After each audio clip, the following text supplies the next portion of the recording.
Welcome to Subramani. Uh, I'm doing a book review after a very long time, but this is the book that I'm planning to talk about in this. I wouldn't call it a book review. I would just first recommend this book, right? Just go and buy it, right? A soft copy is available free on PDF. Go read a part of it and still go and buy this book. This is, I think, I don't think, I'm sure it is the 18th reprint in India. It's a very popular book among analysts, but I'm not sure too many analysts have read it. It is a beautiful book on how to be a good analyst working in a company. It's not meant for people like me who are on our own. It's meant for people who are working in companies, because he also talks about, I think the first chapter itself, he talks about time management, because he says a buy-side analyst should manage between 30 to 50 companies, which is fair, which is the mention that I've heard of in top few Indian mutual funds. So that's the size that they do. But sell side could be even lesser, because a lot of hard work you have to go and sell it to a lot of people, right? So sell side analysts could do perhaps less, but buy side analysts do more. I think he says 30 to 50 stocks, which is a big range, but I think that's the range in which some big AMCs work. And he starts the first chapter by saying you have to master organization and interpersonal skills. This is very important. If you're a research analyst, it's a very difficult sales job that you're doing. You have a product, you like it, you have 15 fund managers, out of which 2 or 3 are capable of buying it and do buy it. So it's important for you to go and convince them to buy it. That's a very difficult sales job, and that can happen only when you are convinced about the product that you are marketing, right? And may work, may not work, and your immediate past is going to impact on your future also, right? So if you ask me, when I teach in a college, they say we don't want a sales job, we want a research job, and they don't even realize that a research analyst does a tremendous amount of sale to the same set of people where you have gone in the past, offered a product, failed, and now you're going back with another product. So he talks about why you need those skills, right? So James, his full name is Valentine. James Valentine is a CFA, and but I'm going to call him James. I'm not going to call him Mr. Valentine. So he focuses on optimal size universe of stocks. Okay, what it also means is, of course, he has to generate alpha, and stock universe can be increased, but you also have to remember that if you are managing, or if you are talking only to fund managers who manage companies above 1000 crore market cap, let's say, could even be 10,000 crore, 5,000 crore, whatever, then make sure that you don't waste too much time on looking at smaller companies unless there is something sensational. That's a field that you're doing. For example, if you're doing automobile parts, maybe some small companies look insignificant now but could be great in the future. So if you're dealing with a fund manager who deals with small and mid cap, or mid and small cap, he may be, or she may be interested in this. By the way, a lot of fund managers are now women, right? So whatever it is, so understand how to select the stock on day one to even look at it. You can't just be dependent on somebody else telling you look at this, right? You have to start looking, you have to know how to find it. So that is your first step.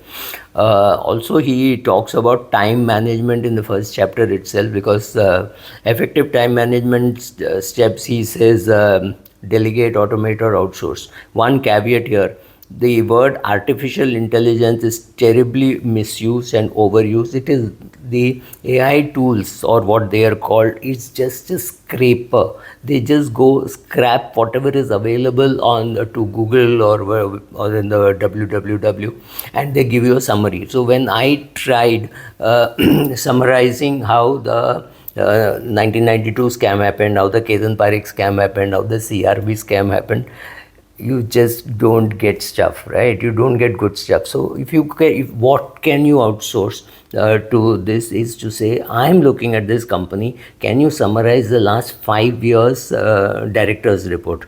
That you can ask AI to do. Asking AI to pick up the best stock in large cap or the best automobile stock makes no sense. It has no brains to do it. It'll just pick up all the garbage that's available and give you a share. That's not the way to go about it. So you have to know how to use AI, and you have to know the limitations of AI, which is as of now just a scraping tool.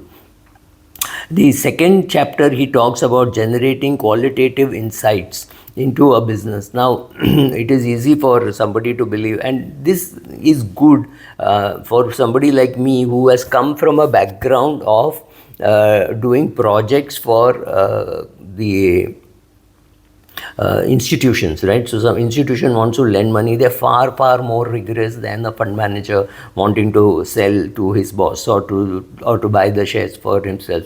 These are far more rigorous because they then look at it and say, is this company worth lending to? So they are definitely more rigorous. So generating qualitative insights about that company. For example, I can tell you completely based on facts that there is no steel manufacturer in Kerala, so we should manufacture steel in Kerala. Looks good on paper, but then when you realize that the mines are very far away, are in Bihar or in some other place or in Orissa, then you realize that the steel plant has to be in Orissa and not in Kerala. Right? So understanding what is happening, understanding market share, understanding why change in demographies, how change in the population composition changing. Like there are more women in rural India today than men because men are migrating to the cities for jobs, which means women oriented jobs have to be created in rural India rather than men oriented jobs, or rather the tools which they use for say farming have to be lighter because women cannot lift heavy weight. So all these kind of modifications which are needed in the company, does the company have the ability to think about all this? That is very important for an analyst to know that, right? Find the list of critical factors, keep it handy, and as an analyst be active to look out for new critical factors that impact the companies covered, right? It's very important because every quarter there is a result and you have to see what is the change of something else on this company, right? Material changes in earnings, in cash flow, senior management, or likelihood of an acquisition or being acquired have to be monitored. Further, you have to see the catalyst or investors' confidence, right? Will the investors continue to pay this kind of a premium? If you see the departure of Deepak Parekh and Aditya Puri in HDFC Group has definitely changed the contours of how people are judging it. Now people are not willing to give it the same PE which it got 4 years back. So these are things which you should, it's very difficult to say these can be anticipated, but you have to anticipate some of this at least, right? And then start generating quantitative insight. That is what this chapter 3 is. This section is on the quantitative tool for statistical analysis and use of tools, right? Whether it is searching tools, whether it is Excel and all those things. So James emphasizes that data be used for analysis, making charts and finding ratios should to be thoroughly reviewed and identified deception, if any, presented in data and adjusted for seasonality and inflation factors. So companies do this, once a company does this, then the company is in bad shape simply because people don't trust it. Once you know that there is data manipulation by a company, honestly fund managers and analysts don't have time for such companies.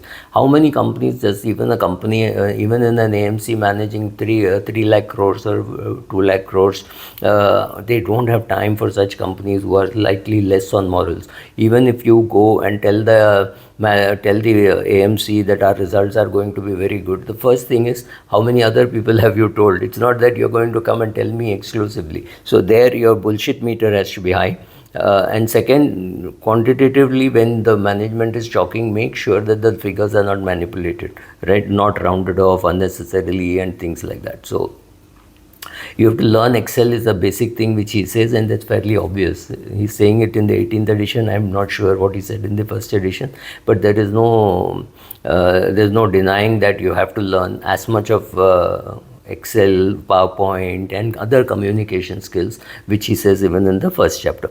Mastering, then you start mastering the practical valuation and stock picking skills, and updating the fund manager regularly as to what is happening. There is a problem. There are two problems here. One is if you are family office kind of a thing, then which means you can take a longer term view. As a person who is handling funds in a mutual fund, your action may be not so great because you're looking at an NAV on a regular basis. Check out all this before you do your stock picking, and everybody loves a winner. So you buy a share at 10, it goes to 20, you can again say buy, reaffirming that my target is 35 or 40 and I'm on my way.